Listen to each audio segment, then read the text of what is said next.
Hello, and welcome to Encompassed Adventures. My name is Eric.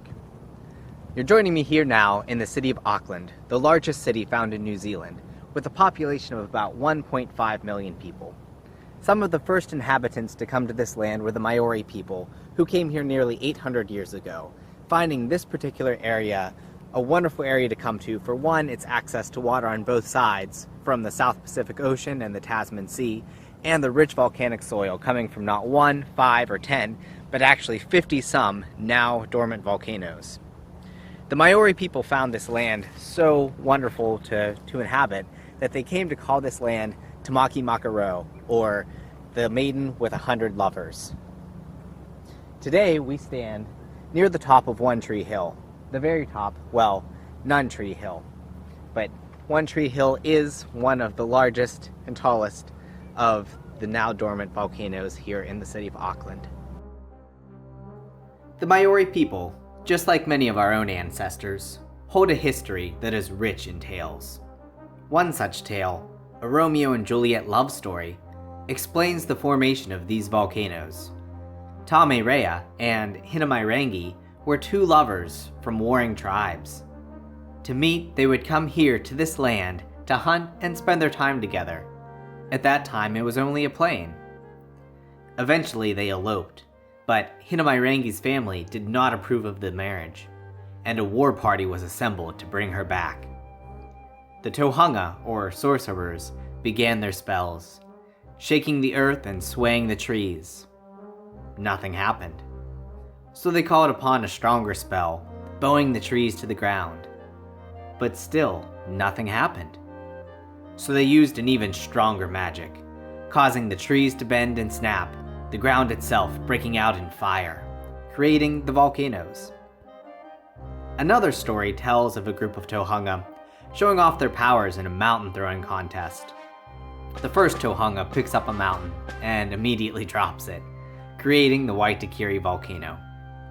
Other Tohunga continue the competition, throwing their mountains further and further to form the Domain, Mount Albert, Mount Eden, and where we are right now, at One Tree Hill. The final Tohunga throws his the furthest, his mountain landing all the way in the sea, creating Rangitoto Island. Let's make our way now to the Domain, the second of these thrown volcanoes, to get to know the Maori people even better.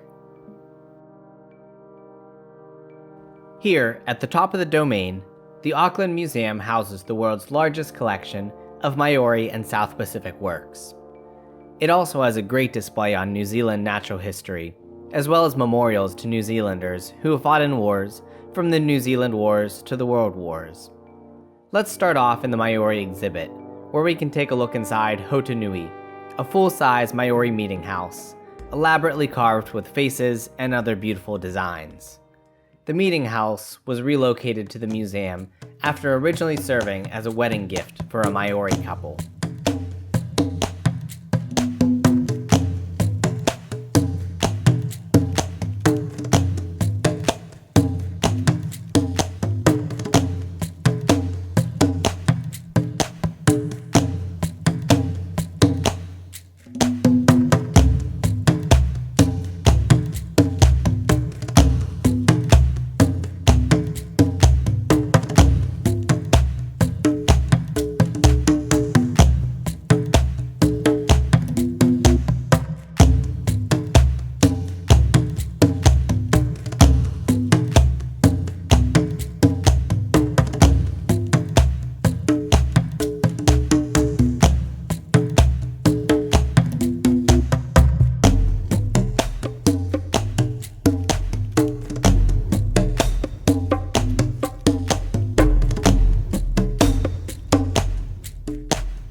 We've now made our way to yet another volcano in another park here in Auckland.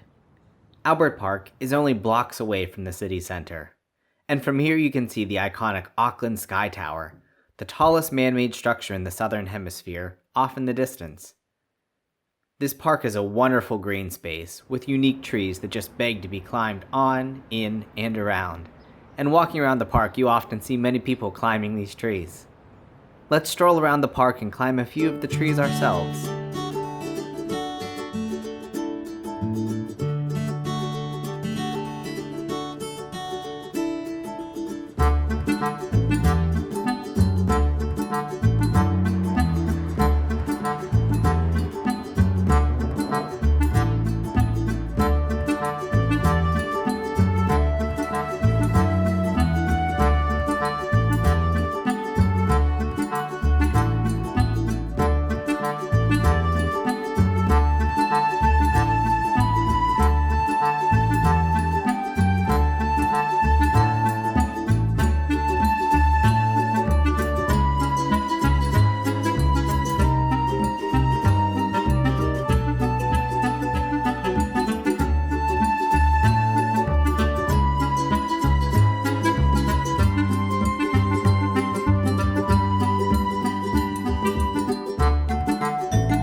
Since we're so close, and it's a beautiful day, why not make our way into the streets of downtown Auckland while we're at it?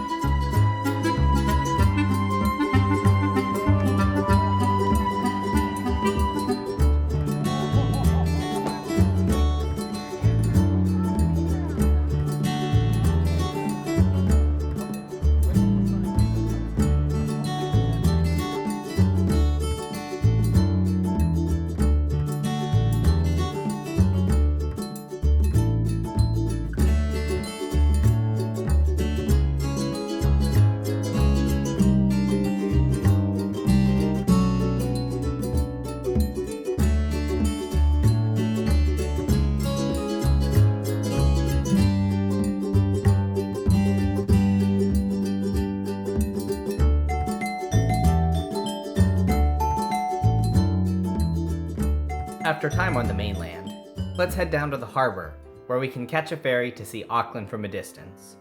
We're off to see yet another volcano. We're off to Rangitoto Island. The youngest volcano in all New Zealand, Rangitoto Island has only been in existence for about 600 years. Early Maori people actually watched the island form, naming it, in part, for the blood-red sky of the volcano.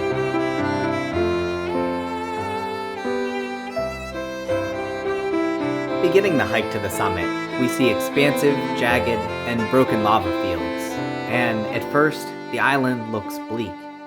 Yet amazingly, life in those 600 years has developed and thrived. Now Rangitoto Island is a natural reserve, and is home to native birds, as well as plant oddities, such as mangrove trees, which, usually growing only in salty water, will instead grow directly into the dried lava field. In the years since the volcano, much of Rangitoto is now green, with an almost jungle-like surrounding. Let's continue our hike through this green as we make our way to the summit.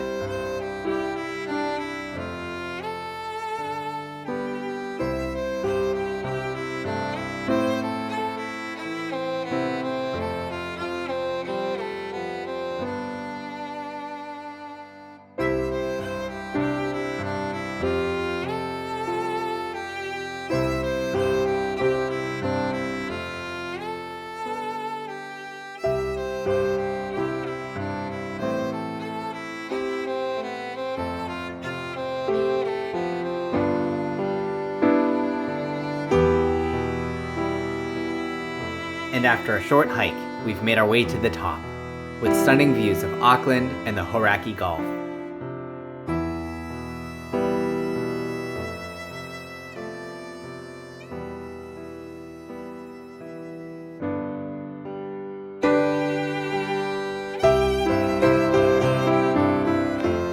So from this lava field here on Rangitoto Island in Auckland, New Zealand, thank you for joining me here on Encompassed Adventures. And until next time, may your own life be encompassed by adventure.